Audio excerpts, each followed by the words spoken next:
ಒಂದು ನ್ಯೂಸ್ ಇದೆ, market news ಇದೆ. ಮಾರ್ಕೆಟಲ್ಲಿ ಯಾಕಂದರೆ ಮಾರ್ಕೆಟ್ ಫಾಲ್ ಆಗಬೇಕಾದ್ರೆ ಗುಡ್ ನ್ಯೂಸ್ಗಳು ಬರುತ್ತೆ, ನಾವು ಯಾವುದು ನೋಡೋಕೆ ಹೋಗಲ್ಲ. ಯಾಕಂದರೆ ಅವಾಗೆಲ್ಲ ಬ್ಯಾಡ್ ನ್ಯೂಸ್ ಮೂಡಲ್ಲಿ ಇರ್ತೀವಿ, ಬ್ಯಾಡ್ ನ್ಯೂಸ್ಗಳು ನೋಡ್ತಾ ಇರ್ತೀವಿ. ಅದು ಹಂಗೈತಂತೆ ಹಿಂಗೈತೆ ಅಂತ ಹೇಳ್ಬಿಟ್ಟು ಬ್ಯಾಡ್ ನ್ಯೂಸ್ಗಳು ನೋಡ್ತಾ ಇರ್ತೀವಿ. ಬ್ಯಾಡ್ ನ್ಯೂಸಲ್ಲಿ ಏನೆಲ್ಲ ಮಾರ್ಕೆಟಲ್ಲಿ ಬಂದಿದೆ ನೀವು ಕೂಡ ನೋಡಿರ್ತೀರ. ಅಲ್ಲಿ ಗುಡ್ ನ್ಯೂಸ್ ಕೂಡ ಬಂದಿದೆ. ಆ ಗುಡ್ ನ್ಯೂಸ್ ಏನಂತ ನೋಡೋಣ. ಯಾಕಂದರೆ ಇದು ನಮಗೆ ಮತ್ತೆ ಮಾರ್ಕೆಟ್ ರ್ಯಾಲಿ ವಾಪಸ್ ಸ್ಟಾರ್ಟ್ ಆದಾಗ ಇದೆಲ್ಲ ಕೆಲಸಕ್ಕೆ ಬರುತ್ತೆ ನಮಗೆ. ಹಾಗಾಗಿ ನಾವು ಗುಡ್ ನ್ಯೂಸ್ ಬಂದಿರೋದು ತುಂಬ ಜನ ಐಡ್ ಆಗುತ್ತೆ, ನೋಡೋಕೆ ಹೋಗಲ್ಲ.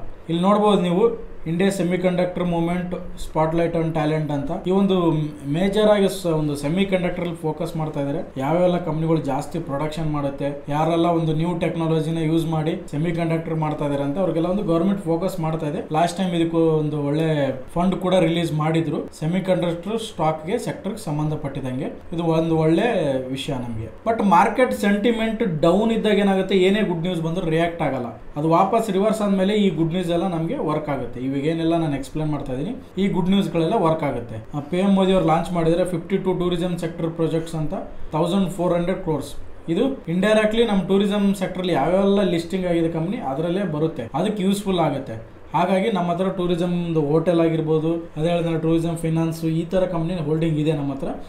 ಒನ್ಸ್ ಮಾರ್ಕೆಟ್ ರಿವರ್ಸ್ ಆದಮೇಲೆ ಈ ಎಲ್ಲ ಒಂದು ಇನ್ವೆಸ್ಟ್ಮೆಂಟ್ ಗುಡ್ ನ್ಯೂಸ್ ನಮಗೆ ಯೂಸ್ಫುಲ್ ಆಗುತ್ತೆ. ಓಕೆನಾ. ಮಾರ್ಕೆಟ್ ಸೆಂಟಿಮೆಂಟ್ ಸದ್ಯಕ್ಕೆ ಡೌನ್ ಇದೆ, ಹಾಗಾಗಿ ಯೂಸ್ ಆಗಲ್ಲ. ಇವಾಗೇನು ಅನ್ಸಲ್ಲ, ಇವೆಲ್ಲ ಗೊತ್ತು ಇರಲ್ಲ, ಯಾರು ನಿಮ್ಗೆ ಹೇಳೋದು ಇಲ್ಲ ಈ ವಿಷಯಗಳನ್ನ. ನೆಕ್ಸ್ಟ್ ಒಂದು ನ್ಯೂಸ್ ಇದೆ, ಇದು ನಾನು ಆಲ್ರೆಡಿ ಮೊನ್ನೆ ಯಾರೆಲ್ಲ ನಮ್ಮ ಲೈವ್ ಬಂದಿರ್ತೀರ ಅವ್ರು ನೋಡಿರ್ತೀರ. ಪವರ್ ಸೆಕ್ಟರ್ ಬಗ್ಗೆ 17 ಲಕ್ಷ ಕೋಟಿ, 17 ಲಕ್ಷ ಬರೀ 17 ಅಲ್ಲ, 17 ಲಕ್ಷ ಕೋಟಿ ಇನ್ವೆಸ್ಟ್ಮೆಂಟ್ ಬರೋ ಒಂದು 5 ರಿಂದ 7 ವರ್ಷ ಪವರ್ ಮತ್ತು ರಿನ್ಯೂವಬಲ್ ಎನರ್ಜಿ ಮಿನಿಸ್ಟ್ರಿ ಒಂದು RK ಸಿಂಗ್ ಅಂತ ಅವರು ಹೇಳಿದ್ದಾರೆ ಇನ್ವೆಸ್ಟ್ಮೆಂಟ್ ಮಾಡ್ತಾರಂತೆ. ಲೈಕ್ ಎನರ್ಜಿ ಅಂದ್ರೆ ಸೋಲಾರ್ ಪವರ್ ಡಿಸ್ಟ್ರಿಬ್ಯೂಷನ್, ಒಂದು ವಿಂಡ್ ಎನರ್ಜಿ ಆಗಿರ್ಬೋದು, ಈ ತರ ಪವರ್ ರಿಲೇಟೆಡ್ ಏನೇನಿದೆ ಅಲ್ಲಲ್ಲಿ 17 ಆಲ್ಮೋಸ್ಟ್ ಲಕ್ಷ ಕೋಟಿ ಇನ್ವೆಸ್ಟ್ಮೆಂಟ್ ಮಾಡೋರಿದ್ದಾರೆ. ಇದೆಲ್ಲ ಬರುತ್ತೆ ಎಲ್ಲ, ನಾವೆಲ್ಲ ಯಾವ್ಯಾವ ಇನ್ವೆಸ್ಟ್ಮೆಂಟ್ ಮಾಡಿದ್ದೀವಿ. ಟಾಟಾ ಪವರು ನಮ್ಗೆ ಯೂಸ್ಫುಲ್ ಆಗೋದು, ಅದಾನಿ ಪವರ್ ಕೂಡ ಇದೆ, ಅದಾನಿ ಪವರು, ಈ ಥರ ಸುಮಾರು ಸೆಕ್ಟರ್ ಸ್ಟಾಕ್ಗಳಿದೆ.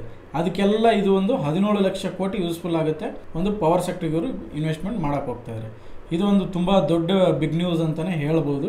ನೆಕ್ಸ್ಟ್ ಬಂದು ಕ್ಯಾಬಿನೆಟಲ್ಲಿ ಒಂದು ಅಪ್ರೂವಲ್ ಮಾಡಿದ್ದಾರೆ, 10,372 ಕೋಟಿ AI ಮಿಷನ್ ಅಲ್ಲಿ ಇನ್ವೆಸ್ಟ್ಮೆಂಟ್ ಮಾಡ್ತಾ ಇದ್ದಾರೆ. ಅಂದ್ರೆ AI ರಿಲೇಟೆಡ್ ಏನೆಲ್ಲ ಸ್ಟಾರ್ಟ್ಅಪ್ಸ್ಗಳು ಇರುತ್ತೆ, ಕಂಪ್ನಿಗಳು ಇರುತ್ತೆ, ಇಲ್ಲಾಂದ್ರೆ ಗೌರ್ಮೆಂಟ್ ಪ್ರಾಜೆಕ್ಟ್. ಅಂದ್ರೆ ನೆಕ್ಸ್ಟ್ ಕಮ್ಮಿಂಗ್ ಅಲ್ಲಿ ಏನಾಗುತ್ತೆ, AI ಅದೊಂದು ಆರ್ಟಿಫಿಷಿಯಲ್ ಇಂಟೆಲಿಜೆನ್ಸ್ ಎಲ್ಲ ಕೂಡ ಒಂದು ಸೆಕ್ಟರ್ ಆಗಿ ಕನ್ವರ್ಟ್ ಆಗುತ್ತೆ. ಈ ಸೆಕ್ಟರ್ ಕೂಡ ಫೋಕಸ್ ಮಾಡ್ತಾ ಇದ್ದಾರೆ. AI ಬಗ್ಗೆ ಯಾರೆಲ್ಲ ಕೆಲಸ ಮಾಡ್ತಾ ಇದ್ದಾರೆ, ಯಾರೆಲ್ಲ ಒಂದು ಕಂಪ್ನೀಸ್ಗಳು IT ಕಂಪ್ನೀಸ್ಗಳು ವರ್ಕ್ ಮಾಡ್ತಾ ಇದ್ದಾರೆ, ಅವ್ರಿಗೂ ಕೂಡ ಒಂದು ಇದು ಗುಡ್ ನ್ಯೂಸ್ ಆಗಿರುತ್ತೆ. ಕೋಟೆಕ್ ಅವರು ಒಂದು ಸ್ಟೇಟ್ಮೆಂಟ್ ಕೊಟ್ಟಿದ್ದಾರೆ, ಒಂದು ಕೋಟೆಕ್ ಇನ್ಸ್ಟಿಟ್ಯೂಷನ್ ಇಕ್ವಿಟೀಸು ಮಿಡ್ ಕ್ಯಾಪು ಮತ್ತೆ ತುಂಬ ಹೈಯಲ್ಲಿದೆ, ಇನ್ನು ಮಿಡ್ ಕ್ಯಾಪ್ ಮತ್ತು ಸ್ಮಾಲ್ ಕ್ಯಾಪ್ ಅಂತ. ಈ ಥರ ಒಂದು ದೊಡ್ಡ ಮ್ಯೂಚುವಲ್ ಫಂಡ್ ವ್ಯಕ್ತಿಗಳೆಲ್ಲ ಸ್ಟೇಟ್ಮೆಂಟ್ ಕೊಡ್ತಾ ಇರ್ತಾರೆ.